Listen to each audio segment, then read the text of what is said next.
Try that. Is that a little better? All right. Can you mark those of us who are in attendance? We have before us the minutes from the last meeting. Like a motion.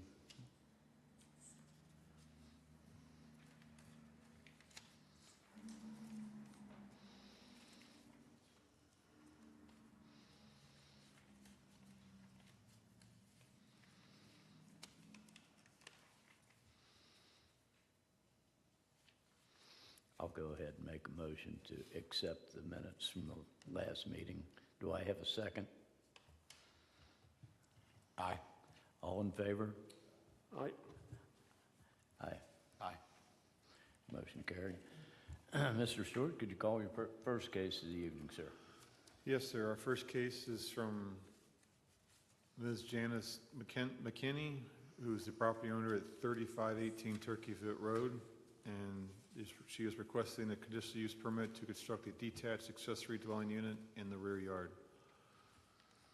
The site's located on Turkey Foot Road across the street from the intersection with Lindenwood Drive, and currently has a detached single-family residence with a detached garage and storage building. All the surrounding properties have single-family residences with the exception of the property to the south, which has a church. The subject property and all the surrounding properties are within the residential compact subdivision zone, which permits single-family residential dwellings detached and qualified manufactured homes. The zone also conditionally permits a variety of uses, including the accessory dwelling units attached and detached. Per Direction 2030, the area-wide comprehensive plan update, which was adopted by the Kent County Planning Commission in September of 2014, the recommended land use plan identifies the reference site and all of the surrounding properties as residential uses with a density of 4.1 to 7.0 dwelling units per net acre. The applicant is proposing to construct a detached accessory dwelling unit in the rear yard of the referenced address. The structure is proposed to more than meet the minimum front, side, and rear yard setbacks. Section 4.05J2 states that an accessory dwelling unit is limited to one for each single-family lot, shall only be permitted on lots with at least 5,000 square feet in area, shall meet the minimum setback requirements for other accessory structures. The maximum size should not exceed 75% of the living area of the primary dwelling unit, or 800 square feet, whichever is less, shall not exceed the height of the primary structure, and the property owner shall occupy the primary dwelling unit or the accessory dwelling unit. The reference property has approximately 2.05 acres, which is approximately 89,298 square feet in area. The proposed accessory dwelling unit is shown to be 23 feet to the closest property line. The minimum side yard setback for the R compact subdivision zone is 3 feet. The proposed accessory dwelling unit is approximately 480 square feet in size with a height of 9 feet. The principal dwelling unit is approximately 1,100 square feet in living area and approximately 10 feet in height.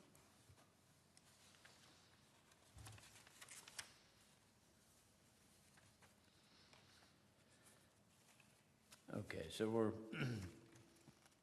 basically, this is just to construct this detached building is what we're voting upon this evening, correct?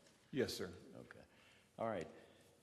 Anyone who's going to speak for or against this, please stand and raise your right hand. Do you solemnly swear to tell the truth and nothing but the truth, so help you God? Yes, sir.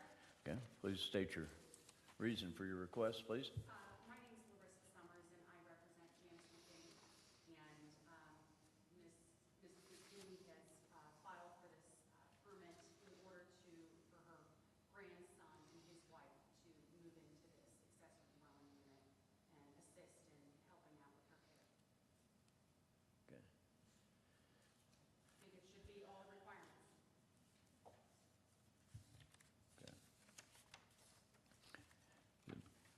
Ms. McKinney isn't here, is that correct? She is not here.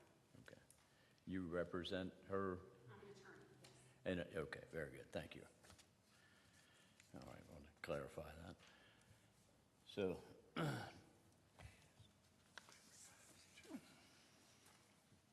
we have before us the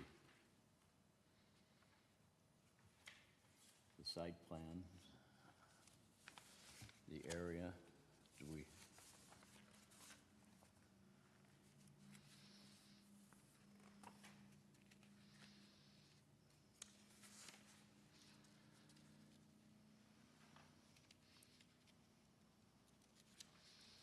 this, Mr. Stewart, is this a first time, this is kind of a mini or small house? Is this pretty much kind of a living structure? Is this kind of an unusual situation for us? I don't recall ever having to review this before. This is a brand-new use that came in October of 2021 with the new zoning ordinance. Okay. It was not listed as a permitted use in the previous zoning ordinance, so we've never heard any of this before. So it's just that they've marked it as being a conditional use so that everybody has an opportunity to neighbors understand what's going on. And they're also just trying to, I believe, increase the density of the properties here in Erlanger slightly. But they are limiting it. They just want to basically, almost like what one would call like a tiny home, in the back to, as an accessory dwelling unit, for existing properties, so. I think this is the new tiny home, but they used to call it the in-law cottages, and it was something Right. that was frequently done and around these areas, like we had some here before. Yeah, it's come back in, so. Okay. All right. Any discussion? Any questions for anyone?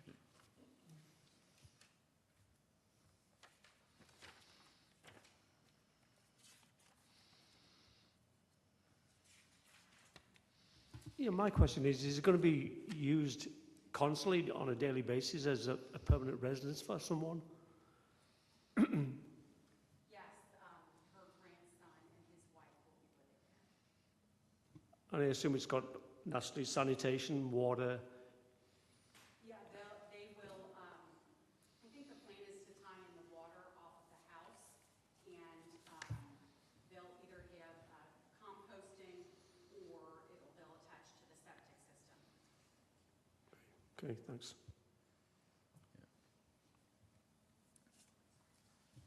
Thank you.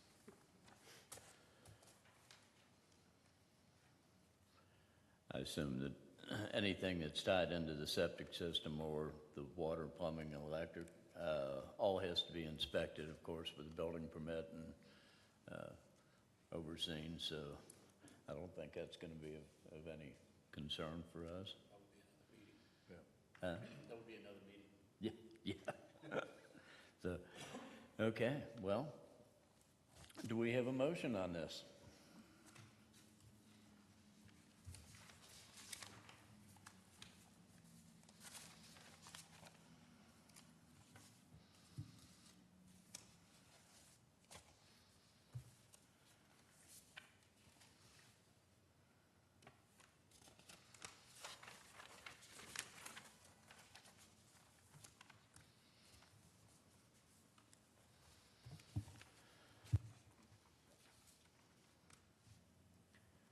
I move to grant the application of Ms. Janice McKinney to construct a detached accessory dwelling unit at the referenced address.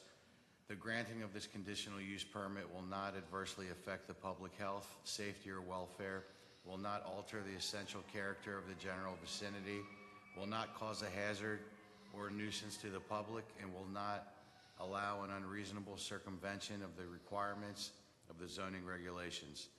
The motion shall be pursuant to the factual determinations from the evidence provided, including without limitation the staff report, which is hereby determined to be accurate. Very good. We have a motion. Do we have a second? I'll second. Roll call vote, please.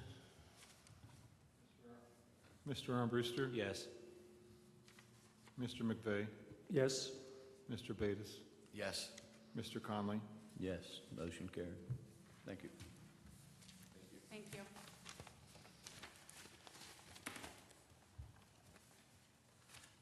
Okay.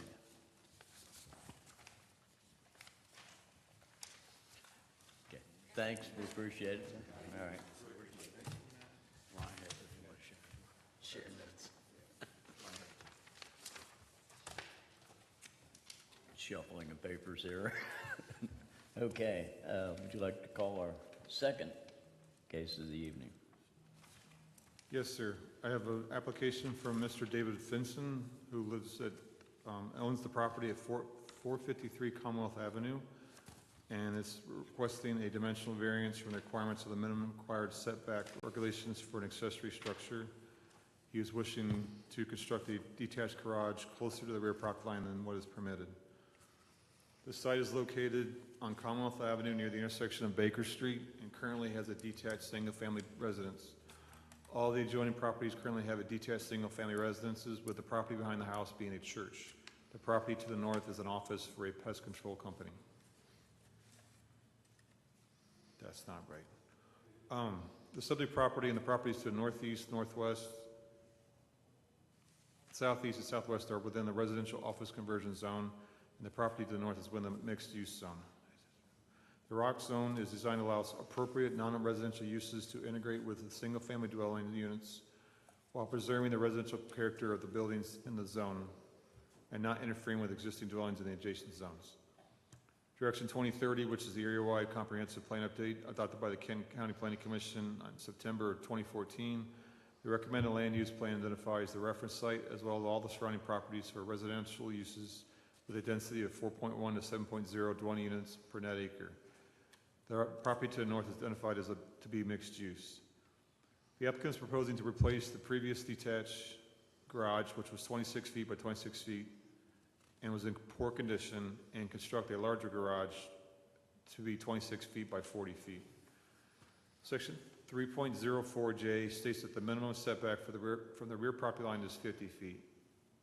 The new detached garage is proposed to be located approximately 22 feet from the rear property line.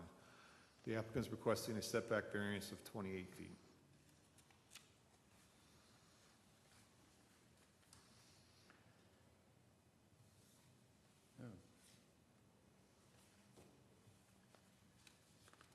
Okay.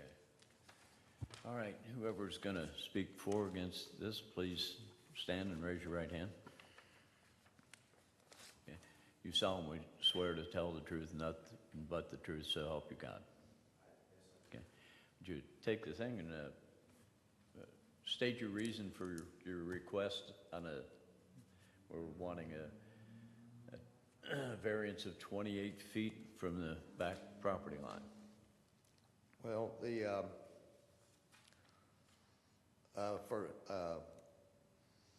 have a boat and trailer, and we presently have a canopy, and we'd like to consolidate under a roof. Our backyard has a drainage problem from the church behind us, and our backyard is swampy. We've cut down trees, French drain. The old garage, we put gutters along and had a drainage, and we would do the same with this. It would only help. That's one aspect, by going deeper back into our backyard. Our backyard's not very usable, and I guess it's it used to be 25 and then it went to 50. So I guess for the commercial use, you can put a parking lot in the back, which a business down the street did. So I don't know, I'm just thinking it would ideally suit our needs to have a larger garage. I would assume that pushing this back further would give you more maneuverability to get a boat in and out of it, where it sits kind of behind the house somewhat. Is that pretty much? Well, it would line up. Our house isn't centered in our lot. It's Off to one, yeah. it's all the way to one side, and the driveway is along the side. Okay. And what we had, it was a goofy little old thing with a flat roof on it, and I could only get my wife's car in it. So we have to have, we had, when we bought the house, it was like, wow, that's junk. We've been planning to replace it with something new. And actually, going into this, we weren't aware of, these restrictions. And that's why we're here now. Okay. Mr. Stewart, is that the size of that garage? Does that fall within the guidelines as per? There are no size guidelines for this particular zone, Oh, since it's a non-residential zone. okay, okay. So the size of it doesn't, I was aware there was square footage of the house versus what your property versus your garage space. They had some kind of a formula for that, but okay, this doesn't fall within that category. Okay. So, do we? Will this be a finished garage, so garage door, entrance door on the side, or something similar? I don't have a picture of a finished product. Oh, Am I missing it? I, I see a picture with the X on it. it's a computer generated. It's, Okay. Okay, I don't have that. Okay, so that's. we would have two separate garage doors I got and you. one entrance. Yeah, you had mentioned something about a lean-to and a canopy and all this. Oh, that's what we have You're now. making it work I now, wanna- but I want to take the that finished down. product will be A structure. a structure, okay. Yes. Now that I see that, that pretty much answered my question, thank you. Okay. Anything else? On the concrete pad. Please. The intention is to have a concrete pad and it on that pad. Okay, the whole structure? Yeah. Yeah. Yeah.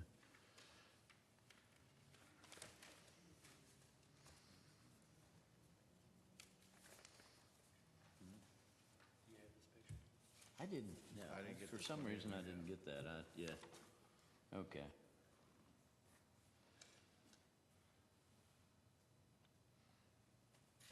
Yeah. Yeah. All right.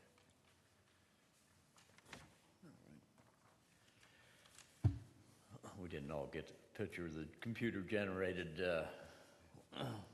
this shows that it's probably metal roofs, vinyl siding, and Steel building, steel. Oh, all steel? Okay. yes. Yeah, okay, cool. It's not ordered yet. Huh? I haven't ordered it yet, Good but idea. that's exactly what we really want. Okay. All right, anybody else have any discussions or questions? Okay.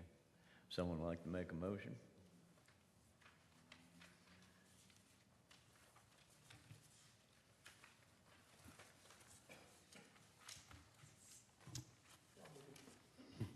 I'll make a motion to accept this application, to grant the application of Mr. David Finson to construct a detached garage 22 feet from the rear property line.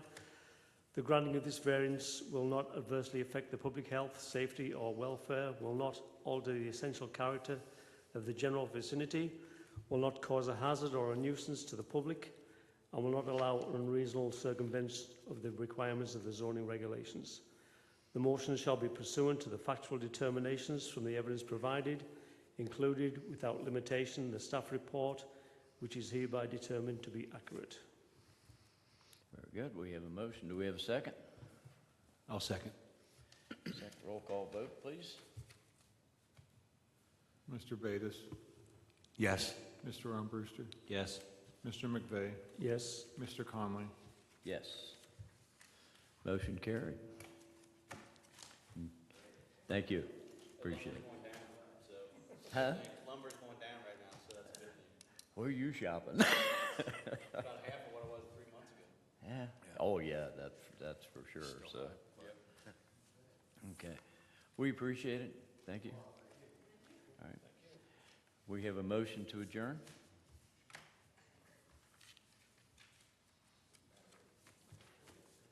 I'll make a motion that we adjourn. Do I have a second? Yes. All in favor? Aye. Aye. Aye. Thank you.